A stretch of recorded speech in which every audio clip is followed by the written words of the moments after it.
एक घने जंगल के किनारे एक गरीब लकड़हारा रहता था। उसके दो बच्चे थे।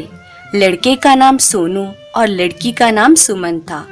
जब ये दोनों बच्चे छोटे थे तभी उनकी माँ की मृत्यु हो गई। कुछ दिनों बाद लकड़हारे ने दूसरा विवाह कर लिया। लकड़हारा दिन भर जंगल में जाकर लकड़ियाँ काटता था और फिर शाम को जाकर उन्हें बेचता था। इस तरह जो कुछ 2-4 पैसे मिल जाते थे उन्हीं से वे अपने परिवार का पालन पोषण करता था। सब लोग एक टूटी फूटी झोंपड़ी में रहते थे। जब लकड़हारा लकड़ी काटने चला जाता था तो सोनू और सुमन की सौतेली माँ उन्हें बड़ा दुख देती थी। वह चाहती थी कि ये दोनों बच्चे किसी तरह यहाँ से चले जाएं तो बड़ा अच्छा हो। जाड़े के दिन थे। लकड़हारे का काम बड़ी मुश्किल से चल रहा था। वह दिन भर में इतनी लकड़ियां नहीं बटोर पाता था कि किसी तरह सब लोगों के खाने पीने का खर्चा चला पाता। एक दिन उसकी पत्नी ने रात में उससे कहा, हम लोगों के घर में इतना खाना नहीं है कि 2 आदमी भी पेट भरकर खा सकें। तुम इन दोनों बच्चों को कहीं छोड़ आओ। मैं तो चाहती हूँ कि तुम इनको घने जंगल में कहीं ऐसी जगह छोड़ो कि ये फिर लौटकर घर वापस न आ सकें। लकड़हारा बोला, नहीं नहीं, ऐसा कैसे हो सकता है। ये बच्चे छोटे हैं, इनको मैं जंगल में भूखा मरने के लिए कैसे छोड़ सकता हूँ। जंगल के जंगली जानवर इन्हें खा जाएंगे। इस पर उसकी पत्नी ने निराश होकर कहा, तो ठीक है, इन्हें अपने साथ रखो और सब लोग भूखों मरो। खाने के लिए तो हमारे घर में है ही नहीं। वैसे भी तुम्हारे ये बच्चे तुम्हारे साथ रहते हुए भी भूखे मर जाएंगे। अगर तुम इन्हें कहीं जंगल में छोड़ आओगे तो हो सकता है इनका भाग्य इनका साथ दे और भटकते हुए कहीं ऐसी जगह पहुंच जाएं जहां इन्हें भूखा ना मरना पड़े। इस प्रकार उस दुष्ट औरत ने अपने आदमी को बहुत बहकाने की कोशिश की। अंत में हार कर लकड़हारे को अपनी पत्नी की बात माननी पड़ी। वह बोला, ठीक है, कल ही हम लोग दोनों बच्चों को जंगल में छोड़ आएंगे। लकड़हारा जब अपनी पत्नी से इस तरह बातें कर रहा था तो उधर दोनों बच्चे सुन रहे थे। अभी उन्हें नींद नहीं आई थी। जब उन्होंने सुना कि उनका पिता और उनकी सौतेली माँ उनके बारे में कुछ बात कर रहे हैं तो वे कान लगाकर सुनने लगे। सारी बात सुनकर दोनों बच्चे बहुत घबराए। सुमन छोटी थी, वह रोने लगी और अपने भाई से कहने लगी, ये लोग हमें कल जंगल में छोड़ने जाएंगे। वहाँ जंगली जानवर हमें खा जाएंगे। डर तो सोनू को भी लग रहा था, लेकिन वे बड़ा और समझदार था। उसने अपनी बहन को समझाते हुए कहा, डरो मत, मैं तुम्हारे साथ ही रहूंगा। हम लोग कोई न कोई रास्ता ढूंढ लेंगे। मुझे एक बात सूझ रही है, मैं अभी जरा बाहर होकर आता हूँ। यह कहकर सोनू चुपचाप उठा और अपने पिता और सौतेली माँ की नजर बचाकर झोंपड़ी से बाहर निकल आया। बाहर आकर उसने देखा कि आकाश में चांद निकला हुआ था और चांदनी में पास ही बहने वाले नाले के किनारे पड़े छोटे छोटे कंकड़ चमक रहे थे। सोनू ने बहुत से कंकड़ उठाकर अपनी जेब में भर लिए और फिर झोंपड़ी में जाकर चुपचाप सो गया। दूसरे दिन सौतेली माँ ने दोनों बच्चों को बहुत जल्दी जगा दिया। थोड़ी ही देर में हाथ मुंह धुलाकर उन्हें तैयार कर दिया। फिर वह बोली, चलो आज हम सब लोग जंगल में चलेंगे। वहाँ तुम्हारे पिताजी लकड़ी काटेंगे और हम लोग उनकी मदद करेंगे। उसने दोनों बच्चों को खाने के लिए मोटी मोटी रोटियां दी और फिर सब लोग रवाना हो गए। रास्ते में लकड़हारे ने देखा कि सोनू चलते चलते थोड़ी दूर जाकर रुकता था और फिर पीछे की ओर देखने लगता था। वह बोला, सामने देखकर चलो सोनू, पीछे क्या देख रहे हो, तुम्हें ठोकर लग जाएगी। सोनू बोला, मैं पीछे मुड़कर अपनी बिल्ली को देख रहा हूँ। वह झोंपड़ी के छप्पर पर बैठी है और हम लोगों को देख रही है।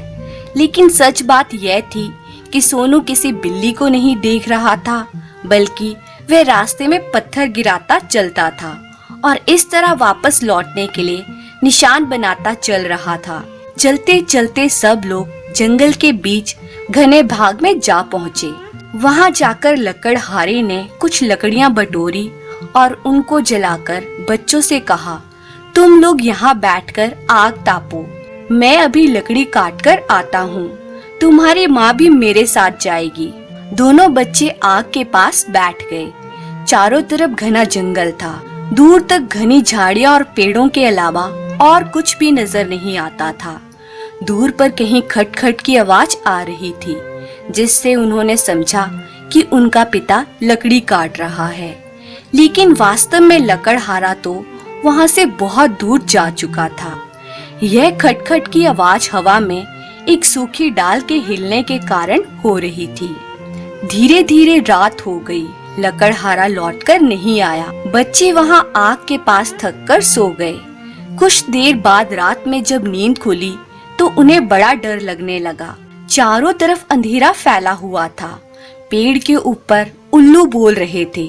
सुमन ने सिसकते हुए कहा, भैया हम लोग तो अब घने जंगल में खो जाएंगे और कभी भी लौटकर घर नहीं जा सकेंगे। सोनू बोला, घबराओ मत, अभी चांद निकलेगा और फिर हम लोग घर के लिए चल पड़ेंगे। तुम मेरा हाथ पकड़ लेना, मैं तुम्हें आराम से घर पहुंचा दूंगा। थोड़ी देर बाद चांद निकला। जंगल में चांदनी फैल गई। अंधेरा कुछ कम हुआ। सोनू अपनी बहन का हाथ पकड़कर उसे घर की ओर ले चला। रास्ता ढूंढने में उसे कोई कठिनाई नहीं हो रही थी, क्योंकि उसने रास्ते में जो कंकड़ गिराए थे वे चांदनी में चमक रहे थे। इस तरह धीरे धीरे रास्ता खोजते हुए दोनों बच्चे झोंपड़ी के पास जा पहुँचे। उनको देखकर उनकी सौतेली माँ ने चीख कर कहा, तुम दोनों बहुत बुरे बच्चे हो, तुम कहाँ रह गए थे? हमने तो जंगल में तुमको बहुत खोजा, तुम लोग मिले ही नहीं। इतनी देर तक घर से बाहर रहते हो। लेकिन लकड़हारे को अपने बच्चों पर दया आ गई। उसने आगे बढ़कर अपनी गोद में उन्हें उठा लिया और बड़े प्यार के साथ झोंपड़ी में ले जाकर खाना खिलाया। कुछ दिन इसी तरह से बीते। लकड़हारे की आमदनी बहुत थोड़ी थी, इसलिए सब लोगों को आधा पेट खाना ही मिलता था। अंत में एक दिन फिर लकड़हारे की पत्नी ने जिद की कि दोनों बच्चों को जंगल में छोड़ दिया जाए। लकड़हारे ने पहले तो उसकी बात नहीं मानी, लेकिन फिर उसे राजी होना पड़ा। दूसरे दिन तैयार होकर सब जंगल की ओर चल पड़े। इस बार सोनू रास्ते में कंकड़ गिराने की बजाय उन रोटियों के टुकड़े फेंकता चल रहा था जो उसकी सौतेली माँ ने उसे खाने के लिए दी थी। सुमन की रोटी उसकी झोली में थी। सोनू ने अपनी पूरी रोटी इस तरह टुकड़े टुकड़े करके रास्ते में डाल दी। इस बार लकड़हारा उन लोगों को बहुत ही घने जंगल में ले गया। उस दिन भी पहले की तरह लकड़हारा आग जलाकर दोनों बच्चों को उसके पास छोड़ आया। दोनों बच्चे काफी देर तक अपने पिता की राह देखते रहे और अंत में थककर वहां सो गए। रात में जब उनकी नींद खुली तो सुमन डर के मारे रोने लगी। किसी तरह सोनू ने उसको समझाया और कहा, डरो मत, इस बार भी हम लोग आसानी से घर पहुंच जाएंगे। मैं रास्ते भर रोटी के टुकड़े गिराता आया हूँ, उनको देखते हुए हम लोग घर पहुंच जाएंगे। लेकिन इस बार ऐसा नहीं हुआ। सोनू ने रोटी के जो टुकड़े रास्ते में गिराए थे उनको चिड़िया खा गई थी। एक भी टुकड़ा बाकी नहीं बचा था। दोनों भाई बहन जंगल में भटकते फिर रहे थे, लेकिन उन्हें रास्ता नहीं मिल रहा था। भटकते भटकते वे और भी घने जंगल में पहुंच गए। इस तरह भटकते हुए 3 दिन बीत गए। भूख लगने पर वे जंगली फल खाकर अपना पेट भरते थे और रात में कहीं पेड़ के नीचे या किसी गुफा में सो जाते थे। सुबह होने पर वे फिर चल पड़ते थे। एक दिन जब वे लोग इस तरह चले जा रहे थे तो उन्होंने पेड़ की डाल पर एक बहुत सुंदर चिड़िया बैठी हुई देखी। चिड़िया बड़ी मीठी आवाज में गाना गा रही थी। दोनों बच्चे रुककर उसका गाना सुनने लगे। अचानक चिड़िया पंख फड़फड़ाकर उड़ चली। वह उड़ती हुई और भी सुंदर लग रही थी। दोनों बच्चे खेल खेल में उसके पीछे भागने लगे। ऐसा लगता था कि जैसे चिड़िया भी उनके साथ खेल रही हो। वह भी धीरे धीरे उड़ती थी और बच्चों से आगे निकलकर किसी पेड़ की डाल पर बैठ जाती थी। जब बच्चे भागते हुए उसके पास आते थे तो वह उड़कर आगे निकल जाती थी। अंत में चिड़िया जंगल के ठीक बीच में बनी एक छोटी सी कुटिया के ऊपर जाकर बैठ गई। बच्चे दौड़ते हुए जब वहां पहुंचे तो जंगल में ऐसी सुंदर कुटिया देखकर उन्हें बड़ा आश्चर्य हुआ। पास आकर उन्होंने देखा कि उस कुटिया में तरह तरह की मिठाइयाँ रखी हुई है। दोनों बच्चे खुशी खुशी मिठाइयाँ खाने लगे। थोड़ी ही देर में कुटिया का दरवाजा खुला और उसमें से एक बहुत बूढ़ी स्त्री लाठी के सहारे चलती हुई बाहर निकल आई। उसे देखकर दोनों बच्चे डरकर थर थर कांपने लगे। उनके हाथ से मिठाई छूटकर जमीन पर आ गिरी। बुढ़िया बोली, बच्चों डरो मत, तुम खूब पेट भरकर मिठाई खाओ, लेकिन मेरे घर को मत तोड़ना। अंदर आओ, मैं तुमको तरह तरह की मिठाइयाँ दूंगी। दोनों बच्चे बुढ़िया के साथ कुटिया के अंदर चले गए। वहाँ बुढ़िया ने उनको बहुत अच्छा खाना खिलाया। कई दिनों से दोनों बच्चों को खाने के लिए कुछ नहीं मिला था, इसलिए दोनों ने भरपेट खाना खाया। इसके बाद उस बुढ़िया ने दो छोटे छोटे पलंगों पर उनके लिए बिस्तर लगा दिया।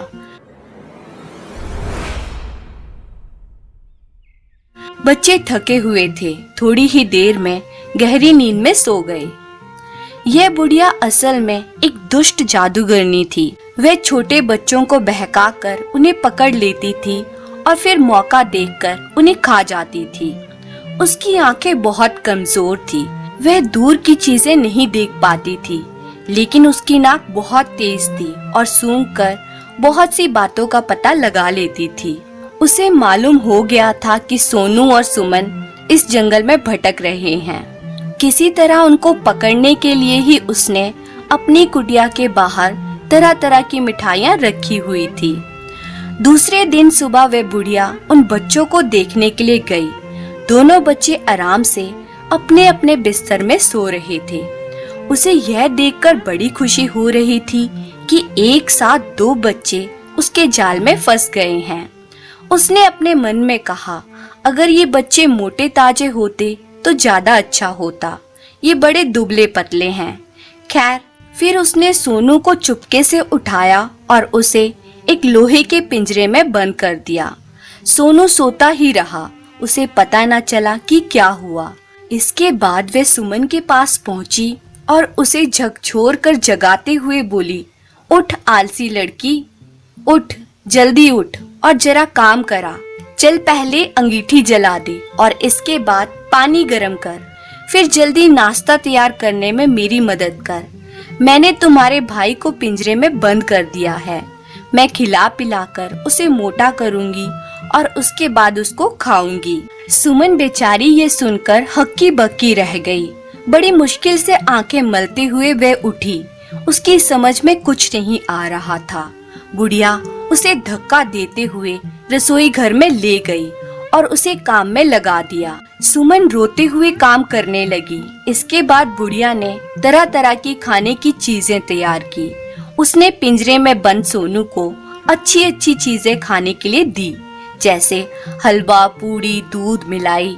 लेकिन सुमन को रूखी सूखी और बासी रोटियां और बची खुची चीजें खाने के लिए दी। इस तरह रोज चलने लगा। हर रोज बुढ़िया पिंजरे के पास जाती थी और सोनू को बढ़िया खाना खिलाने के बाद उससे कहती थी, लड़के जरा अपनी उंगली दिखाओ, मैं देखना चाहती हूँ कि तुम बढ़िया माल खाकर कितने मोटे हो गए हो। लेकिन सोनू बड़ा चालाक था। उसे बुढ़िया की सारी चाल का पता था। उसे यह भी मालूम हो गया था कि बुढ़िया को आंखों से साफ साफ दिखाई नहीं देता है, इसलिए वे अपनी उंगली दिखाने की जगह खाने पीने की कोई चीज दिखा देता था और उससे बुढ़िया समझती थी कि लड़का रोज मोटा होता जा रहा है।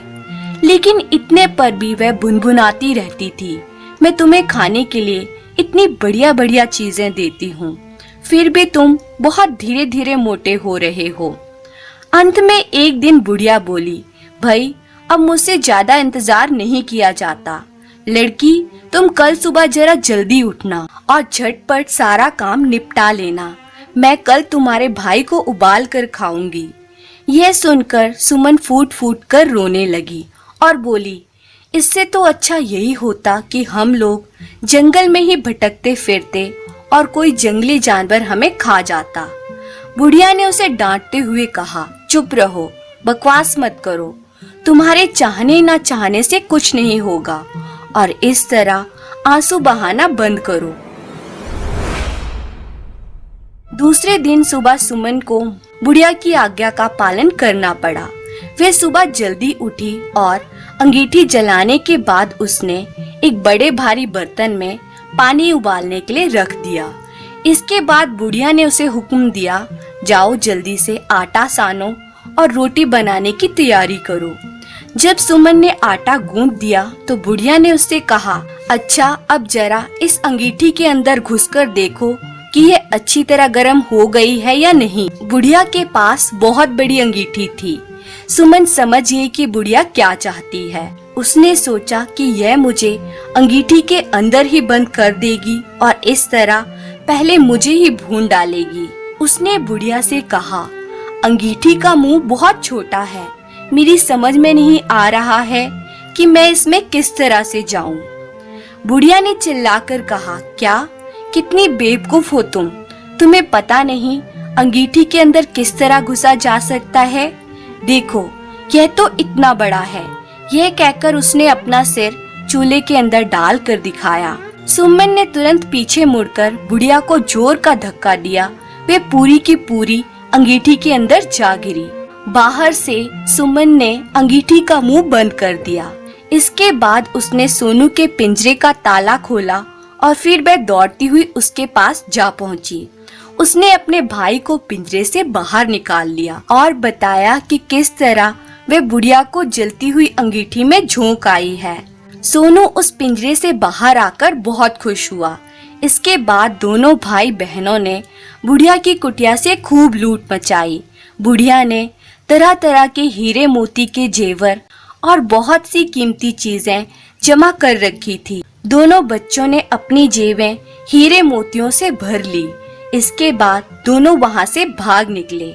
दोनों इतनी तेजी से भागे कि थोड़ी ही देर में बहुत दूर निकल आए। आगे चलने पर उन्हें ये समझते देर नहीं लगी कि जंगल का यह भाग तो उनका बहुत जाना पहचाना था। उन्होंने जल्दी जल्दी घर की तरफ चलना शुरू किया। थोड़ी ही देर में उन्हें अपने घर का रास्ता मिल गया और वे अपनी झोपड़ी के पास जा पहुँचे। उन्होंने देखा कि उनका पिता एक कोने में बैठा लकड़ी चीर रहा था। वे बहुत दुखी मालूम होता था। जैसे ही बच्चे लकड़हारे के पास पहुँचे, उसने दौड़कर उन्हें गले लगा लिया। वह बोला, आओ बच्चे, जिस दिन से मैंने तुम लोगों को जंगल में छोड़ा है, उस दिन से आज तक मुझे चैन नहीं मिला। मैं हमेशा तुम्हारी याद में रोता रहता हूँ। अब किसी तरह भगवान की दया से तुम लोग घर लौट आए हो। अब मैं हमेशा तुम्हें अपने साथ रखूंगा और तुम्हें किसी तरह की तकलीफ नहीं होने दूंगा। दोनों बच्चे भी अपने पिता से मिलकर बहुत खुश हुए। फिर उन्होंने जंगल की उस बुढ़िया जादूगिरनी की बात बताई और अपनी जेबों से निकालकर तरह तरह के हीरे मोती और दूसरी कीमती चीजों का ढेर अपने पिता के सामने लगा दिया। लकड़हारे को अपनी आंखों पर विश्वास नहीं हो रहा था। इतना सारा धन तो उसने कभी सपने में भी नहीं देखा था।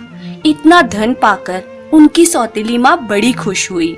इस तरह उन लोगों की गरीबी दूर हो गई। अब सोनू, सुमन, उसके पिताजी और माताजी खुशी से मिलजुल कर रहने लगे। धन्यवाद।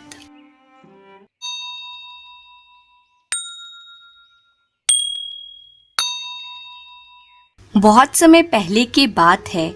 जयनगर राज्य में राजा विक्रम सिंह शासन करता था। राजा को धन दौलत की कोई कमी नहीं थी। खजाना स्वर्ण मुद्राओं से भरा पड़ा था। बहुत ही सुंदर और आलीशान महल था राजा का।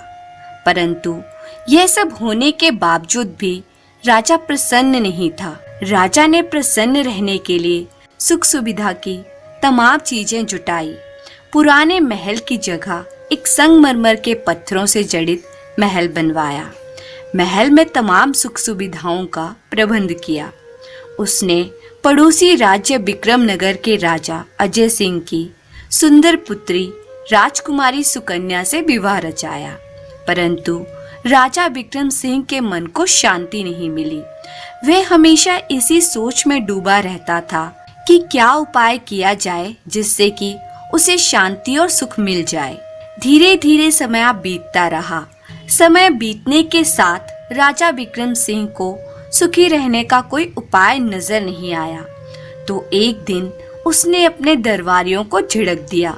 वह बोला, तुम इतने लोग दरबार में बैठे हो, तुम्हें इस बात का पता क्यों नहीं है कि मैं सुखी क्यों नहीं रह पाता हूँ? आप लोग कोई उपाय क्यों नहीं बताते कि मुझे क्या करना चाहिए? राजा विक्रम सिंह के गुस्से को देखकर सारे दरबारी सहम गए थे। उनमें से एक दरबारी जो बुद्धि से तेज माना जाता था ने हिम्मत कर कहा, महाराज, मेरी आपको एक सलाह है। आप जब भी कोई काम नहीं कर रहे हों तब आपको कोई खेल खेलना चाहिए, इससे आपको सुख प्राप्त होगा। इस पर राजा क्रोधित होकर बोला, नहीं, मैं ऐसा थका देने वाला काम नहीं कर सकता। तब एक दूसरे दरबारी ने कहा, महाराज, आपको खाली समय में नीले आकाश को निहारना चाहिए, इससे आपके दिल को शांति मिलेगी। दरबारी के इस सुझाव पर तो विक्रम सिंह उबल ही पड़ा। वह गुस्से से चिल्लाया, नहीं, मैं जब भी आकाश की तरफ देखता हूँ मुझे चंद्रमा और तारे नजर आते हैं। उनको देखकर क्रोध से मेरा हृदय फटने लगता है, क्योंकि मैं उन्हें किसी भी प्रकार से प्राप्त नहीं कर सकता। राजा का क्रोध भरा उत्तर सुनकर सब दरबारियों में मौन छा गया। जब काफी देर तक चुप्पी छाई रही तो एक बुजुर्ग दरबारी ने कहा, महाराज, संगीत के बारे में आप क्या सोचते हैं? संगीत दुखी व्यक्ति को राहत देता है, वह मनुष्य को प्रसन्न कर देता है। हम आपको प्रतिदिन उत्तम कोटि का मनोहारी संगीत सुनाएंगे। दरबारी का सुझाव सुनकर राजा विक्रम सिंह तैश में आकर खड़ा हो गया। क्या तुम लोग मुझे दिन रात संगीत सुनाकर पागल करना चाहते हो?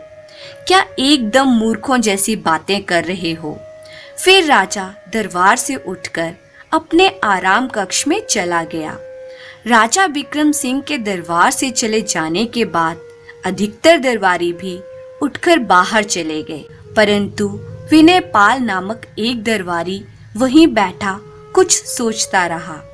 काफी देर सोच विचार के बाद वे राजा विक्रम सिंह के आराम कक्ष में गया। वहां जाकर उसने कहा, महाराज, मुझे एक उपाय सूझा है।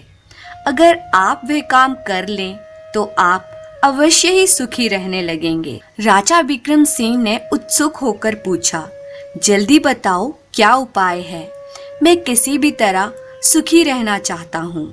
बहुत ही सरल उपाय है महाराज। आप अपने राज्य में एक सुखी व्यक्ति की तलाश करवाकर उसकी कमीज उतरवाकर स्वयं पहन लें।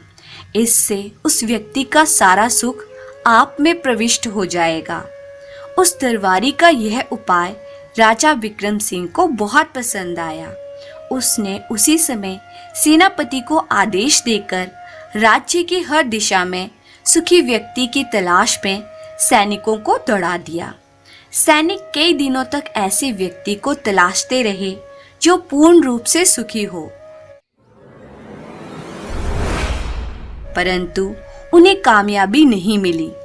अंत में कई दिनों की खाक छानने के बाद एक छोटे से गांव में एक व्यक्ति मिला।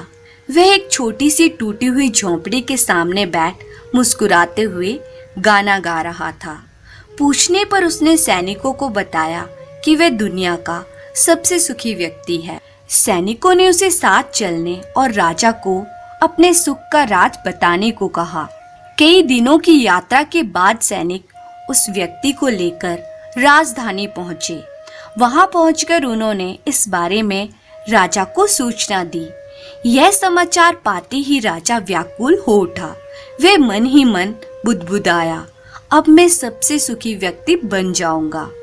उसने तुरंत सैनिकों को आदेश दिया कि वे उस व्यक्ति को अंदर ले आएं। राजा ने पहले ही अपनी कमीज उतार ली, जिससे वे उस व्यक्ति की कमीज को तुरंत पहन सके। तभी द्वार खुला और वे व्यक्ति उसमें प्रविष्ट हुआ। राजा ने कहा, आओ दोस्त, जरा अपनी कमीज उतार कर मुझे दो। इस पर वे व्यक्ति मुस्कुराया और राजा के पास खड़ा हो गया। हाय, यह क्या!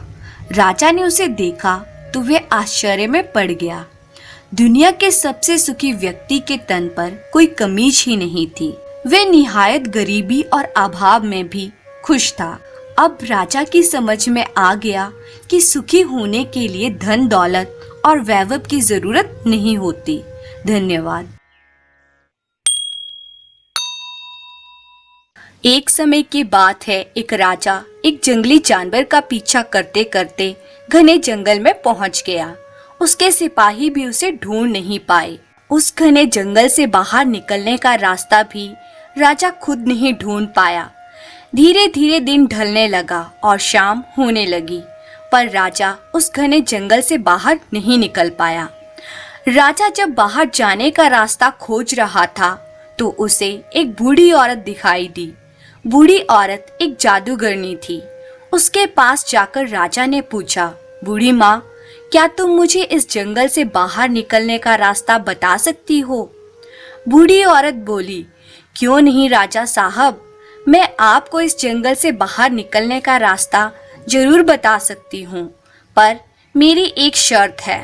अगर आपने मेरी शर्त नहीं मानी तो आप कभी भी इस जंगल से बाहर नहीं निकल पाएंगे और यहीं भूख से तड़प तड़प कर मर जाएंगे। राजा ने सोचा, क्यों ना मैं इस बूढ़ी औरत की शर्त मानकर अपनी जान बचा लूं। उसने कहा, कहो बूढ़ी माँ, तुम्हारी क्या शर्त है? मैं तुम्हारी शर्त मानने के लिए तैयार हूँ।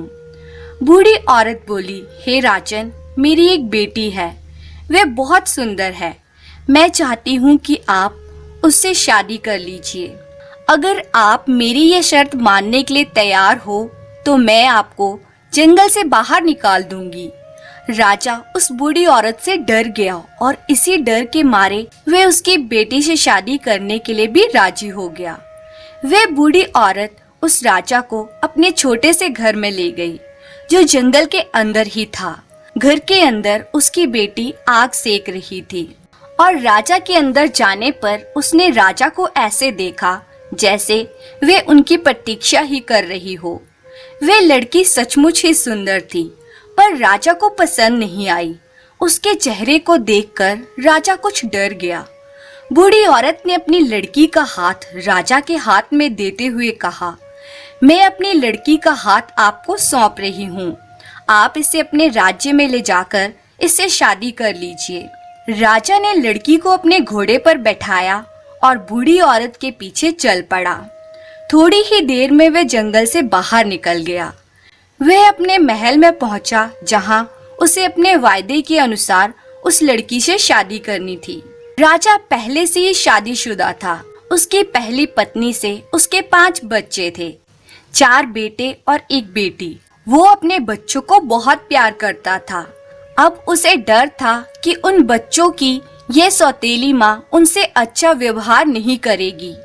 ऐसा राजा को उस लड़की का चेहरा देखकर लग रहा था। राजा अपने बच्चों को अपनी नई रानी से दूर ही रखना चाहता था, क्योंकि वह नहीं चाहता था कि सौतेली माँ उसके प्यारे बच्चों को कोई दुख पहुंचाए। इसलिए वे अपने 5 बच्चों को अपने महल से बहुत दूर सुनसान जगह पर बने महल में ले गया। उस महल के चारों ओर इतने सारे पेड़ थे कि वह महल बिल्कुल ही नजर नहीं आता था। घने पेड़ों के बीच से गुजरकर जो रास्ता उस महल की ओर जाता था, उसे कोई साधारण आदमी नहीं ढूंढ सकता था।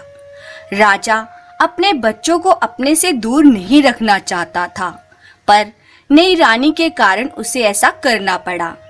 वह प्रायः चुपचाप अपने बच्चों से मिलने चला जाता था। जब राजा नई रानी को बिना बताए अचानक ही कई दिनों तक गायब हो जाता था, तो रानी को भी जिज्ञासा होने लगी कि राजा आखिर चुपचाप जाता कहाँ है। इस बात को जानने के लिए नई रानी ने अपने नौकर को खूब धन देकर इस बात का पता लगाने के लिए कहा। एक बार जब राजा चुपचाप अपने बच्चों से मिलने के लिए दूसरे महल की ओर घोड़े पर सवार होकर जा रहा था, तब नई रानी के नौकर ने उसका पीछा किया और पांचों बच्चों के उस महल में रहने की बात उसने अपनी नई रानी से बताई। यह बात जानकर उस नई रानी को बहुत ही गुस्सा आया। उसे महसूस हुआ कि राजा उससे नहीं बल्कि अपने बच्चों से प्यार करता है। अब उसने उन बच्चों से पीछा छुड़ाने की तरकीबें सोचनी शुरू कर दी। उसने अपनी माँ से सीखे हुए जादू से उन बच्चों के लिए 5 जादू भरी सिल्क की कमीजें बनाई। जब राजा किसी काम से अपने राज्य से बाहर गया तो वह उन 5 कमीजों को लेकर अपने नौकर के साथ उस सुनसान महल में पहुंची। बच्चों ने जब घोड़ों के टापों की आवाज सुनी तो सोचा कि उनका पिता उनसे मिलने आ रहा है। वे खुशी खुशी उछलते कूदते बाहर आए। तभी नई रानी ने उन 4 लड़कों के ऊपर अपनी बनाई कमीजें डाल दी। वे सारे बच्चे बतखों में बदल गए और कुछ ही देर में वे जंगल की ओर उड़ गए।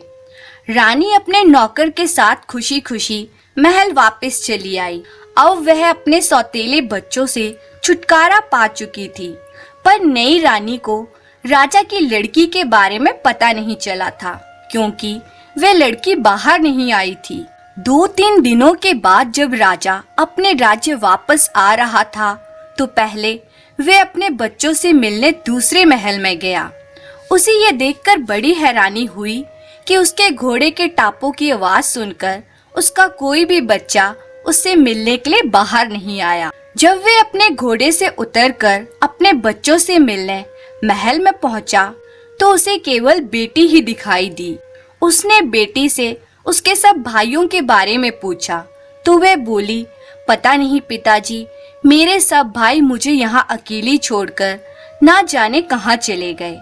फिर उसने अपने पिता को सारी कहानी सुना दी जो उसने अपनी खिड़की से देखी थी। इसके बाद उसने महल के बाहर बतखों के पंख भी राजा को दिखाए।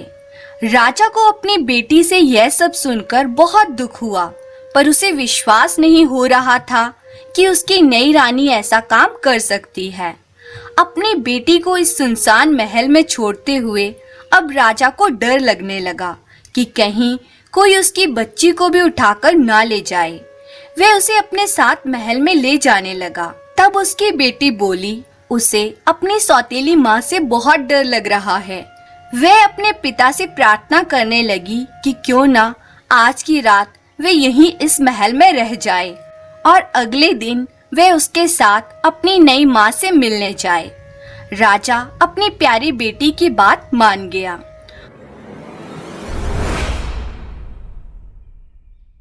उस रात राजा की बेटी को नींद नहीं आई।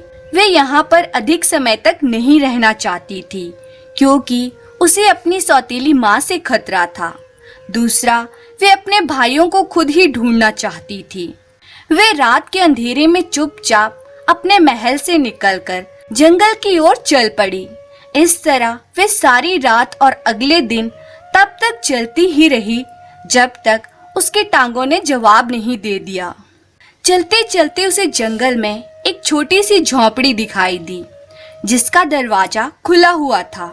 वहाँ उसने छोटे छोटे 4 बिस्तर बिछे हुए देखे। वो उन बिस्तरों के बगल में एक कोने में जमीन पर लेट गई। उसने इसी झोंपड़ी में रात गुजारने का निश्चय किया, पर जैसे ही सूरज अस्त हुआ और धीरे धीरे अंधेरा बढ़ने लगा, उसे झोंपड़ी के बाहर कुछ सर की आवाजें सुनाई देने लगी। उसने देखा कि 4 बतख खिड़की से अंदर आ गए। उन्हें देखकर राजकुमारी को लगने लगा कि कहीं ये उसके भाई तो नहीं। जब राजकुमारी ने अपना सर ऊपर उठाया तो चारों बतख उसे एकदम पहचान गए। उनमें से सबसे बड़ा भाई आदमी की आवाज में बोला, मेरी बहन, हमारी खुशी बहुत थोड़ी देर की है। इस झोंपड़ी में तुम्हारा रहना खतरे से खाली नहीं है, क्योंकि यहाँ पर डाकू आकर ठहरते हैं।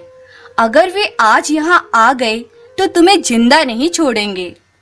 बहन बोली, क्या तुम लोग मेरी रक्षा नहीं कर सकते? सारे भाई एक साथ बोले, नहीं, हम इस हालत में तुम्हारी रक्षा नहीं कर सकते। तुम यहाँ से कहीं और चली जाओ। बहन अपने भाइयों की यह बात सुनकर रोने लगी और बोली, क्या मैं तुम्हें कभी भी इस जादू से छुटकारा नहीं दिलवा सकती? भाई बोले, हमारे छुटकारे की शर्त बड़ी ही कठिन है। तुम्हें 8 साल तक बिल्कुल मौन रहना पड़ेगा। तुम हंस भी नहीं सकती हो और इन 8 सालों में तुम्हें 4 कमीजें बनानी पड़ेगी, जिनमें तुम्हें सितारों की तरह के विशेष फूल टाकने पड़ेंगे। उन फूलों को इकट्ठा करना इतना आसान नहीं है। इन 4 सालों में अगर एक भी शब्द तुम्हारे मुंह से निकला तो सारी मेहनत मिट्टी में मिल जाएगी। इतना सब कुछ बतलाकर सारे भाई चुप हो गए। राजकुमारी ने निश्चय किया कि वे अपने भाइयों को इस जादू से छुटकारा दिलाने के लिए वे सब कुछ करेगी जो उसके भाइयों ने उससे कहा है। थोड़ी देर बाद उसे नींद आ गई। जब सुबह उठी तो चारों बतख वहाँ पर नहीं थे। राजकुमारी ने सुबह सुबह वे झोंपड़ी छोड़ दी और शहर की ओर चल दी, पर रास्ते में उसे फिर एक जंगल से गुजरना पड़ा। चलते चलते अंधेरा होने लगा, पर जंगल खत्म नहीं हुआ। उसने पेड़ के नीचे रात गुजारी। अब राजकुमारी उस जंगल में रहकर ही अपने दिन गुजारने लगी। वो वहीं जंगल में ही एक पुरानी झोपड़ी में रहती और जैसे तैसे अपने लिए खाने और कपड़ों का प्रबंध करती। इन कठिन परिस्थितियों के बावजूद भी वो अपने निश्चय पर अटल रही। देखते देखते 5 साल बीत गए। अब तो वे एक सुंदर युवती बन चुकी थी। एक दिन सुबह वो उठी तो उसे तारों की तरह के कुछ फूल दिखाई दिए। उसने उन विशेष फूलों को इकट्ठा करना शुरू किया। अपनी ओढ़नी फाड़कर उसने छोटी छोटी 4 कमीजें तैयार कर ली और उन कमीजों के कपड़े में यह विशेष सितारों वाले फूल जोड़ने लगी। अकेले होने की वजह से ना तो उसे बोलने की जरूरत थी, ना ही हंसने की। वह रोज कुछ सितारों वाले फूल इकट्ठे करती और एक कमीज के कपड़े में जोड़ देती। इसी तरह कुछ दिन गुजर गए। एक दिन ऐसा हुआ कि एक राजकुमार अपने कुछ सिपाहियों के साथ शिकार खेलने के लिए उसी जंगल में आ पहुंचा। जंगल में अकेली और खूबसूरत लड़की को देखकर उन्हें बड़ी हैरानी हुई। उन्होंने पेड़ के नीचे बैठी उस लड़की से पूछा, तुम कौन हो? लड़की ने कुछ जवाब नहीं दिया। सिपाहियों ने फिर पूछा, तुम कौन हो और कहां से आई हो? लड़की ने फिर भी कोई उत्तर नहीं दिया। अब राजा के सिपाहियों को उस पर बहुत गुस्सा आया। उनमें से एक सिपाही उसे पकड़कर राजकुमार के पास ले गया। राजकुमार भी इतनी सुंदर लड़की को जंगल में अकेले देखकर बहुत हैरान हुआ। वह लड़की से पूछने लगा, तुम कौन हो? कहां से आई हो? इस पेड़ के नीचे क्यों बैठी हो? पर लड़की ने उसके किसी भी प्रश्न का उत्तर नहीं दिया। राजकुमार ने सोचा शायद ये लड़की गूंगी है। वह उसकी सुंदरता पर मोहित हो गया और उसे अपने महल में ले गया। महल में पहुंचकर उसने सबसे पहले लड़की के लिए सुंदर सुंदर कपड़े मंगवाए और अपने महल की नौकरानियों को उस लड़की को नहला धुलाकर सुंदर सुंदर वस्त्र तथा कीमती गहने पहनाने का आदेश दिया। शाम को जब वे गूंगी लड़की नहा धोकर और सुंदर कपड़े तथा गहने पहनकर राजकुमार के सामने लाई गई तो वह उसे देखता ही रह गया। वह सचमुच की राजकुमारी लग रही थी। राजकुमार ने भोजन के समय उसे अपने साथ बिठाया। उसे बड़े ही सभ्य ढंग से खाना खाते देखकर राजकुमार उससे बहुत प्रभावित हुआ। अपनी रानी माँ के विरोध के बावजूद राजकुमार ने उस लड़की से विवाह कर लिया। रानी के गुस्से की सीमा नहीं रही। वह तो अपने बेटे की शादी किसी बड़े राजा की राजकुमारी से करना चाहती थी। उसने एक गवार भिखारी और गूंगी लड़की से विवाह करके उसकी सारी आशाओं पर पानी फेर दिया। रानी माँ अब ऐसे मौके की तलाश में रहती जिससे उसे इस राजमहल से निकाला जाए। राजकुमार उस लड़की को बहुत प्यार करता था, इसलिए उसके सामने लड़की को कुछ कहना संभव नहीं था। 1 साल से कुछ ज्यादा समय बीत गया। उस लड़की ने एक बेटे को जन्म दिया। रानी माँ ने अपनी नौकरानी से उस बच्चे को मरवा दिया और उस लड़की के हाथ और मुंह पर खून लगवा दिया ताकि देखने पर ऐसा लगे कि वह खुद ही उस बच्चे को खा गई है। रानी माँ चुपके से राजकुमार के पास पहुंची और बोली, तेरी पत्नी आदमखोर है, वे अपने बच्चे को ही खा गई। राजकुमार को अपनी माँ की बात पर विश्वास नहीं हुआ, क्योंकि इतनी सीधी सादी और गूंगी लड़की अपने बच्चे को कैसे खा सकती है। एक माँ अपने बच्चे को कभी नहीं खा सकती, चाहे वे कितनी भी भयानक क्यों ना हो। उसे अपनी माँ की बात सुनकर बहुत दुख हुआ, पर उसने अपनी पत्नी से कुछ नहीं कहा। इधर बच्चे के जन्म के बाद भी वे लड़की बिल्कुल चुप रहती, ना हंसती ना बोलती, बस 4 कमीजें तैयार करने में लगी रहती। इसी तरह समय बीतता गया और कुछ समय बाद उस गूंगी रानी ने फिर एक बच्चे को जन्म दिया। तो रानी माँ ने उसके सोते ही बच्चे को मरवा दिया और उसके मुंह तथा हाथों पर खून लगा दिया और उसकी शिकायत राजकुमार से की तथा उस लड़की को घर से निकालने की सलाह दी। पर राजकुमार को अभी भी अपनी माँ की बात पर विश्वास नहीं हुआ। वह सोचने लगा, काश उसकी पत्नी गूंगी ना होती तो अपने बचाव में कुछ तो बोलती। अब वह उसे कैसे बचाए, सच्चाई का पता कैसे लगाए। इस बार भी उसने अपनी पत्नी को कोई दंड नहीं दिया। पर जब उसकी रानी ने तीसरी बार एक और बच्चे को जन्म दिया तो रानी ने फिर पहले की तरह बच्चे को मरवा दिया और उस गूंगी लड़की को अपने ही बच्चों को खा जाने वाली डायन बताया। इस बार राजकुमार को ना चाहते हुए भी अपनी पत्नी को दंड देने की घोषणा करनी पड़ी। पहले जमाने में मौत की सजा आग में जलाकर दी जाती थी, उसे भी अपनी पत्नी को आग में जलाकर मारने की सजा देनी पड़ी। सजा सुनाने के बाद भी वे गूंगी लड़की कुछ नहीं बोली, क्योंकि 4 साल पूरे होने का वे आखिरी दिन था। अगर वे अपनी सफाई में कुछ बोलती तो उसके भाइयों को उसकी सौतेली माँ के जादू से छुटकारा नहीं मिल सकता था। उसे अपने मरने का कोई दुख नहीं था, क्योंकि वे अपने 4 भाइयों को मुक्ति दिला रही थी।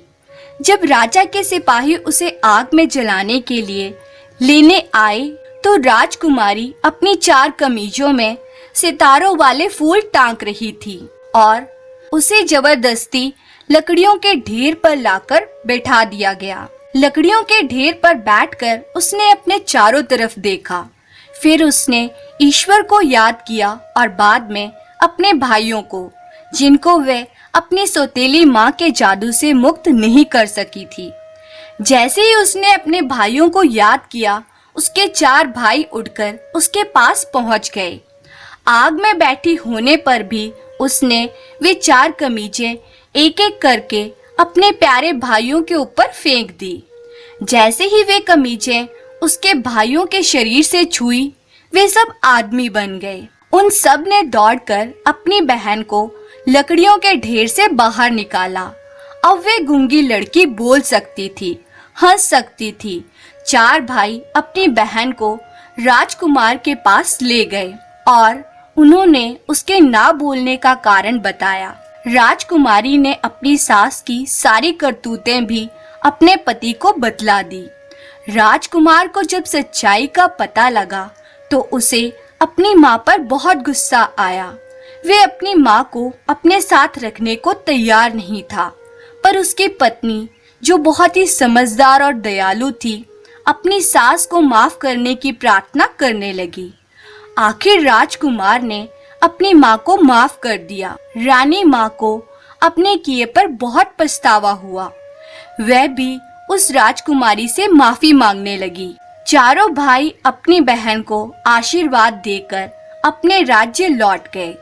तो इस तरह राजकुमारी ने अपने 4 भाइयों को उस जादू से मुक्त किया और वह राजकुमार के साथ सुख से रहने लगी। धन्यवाद।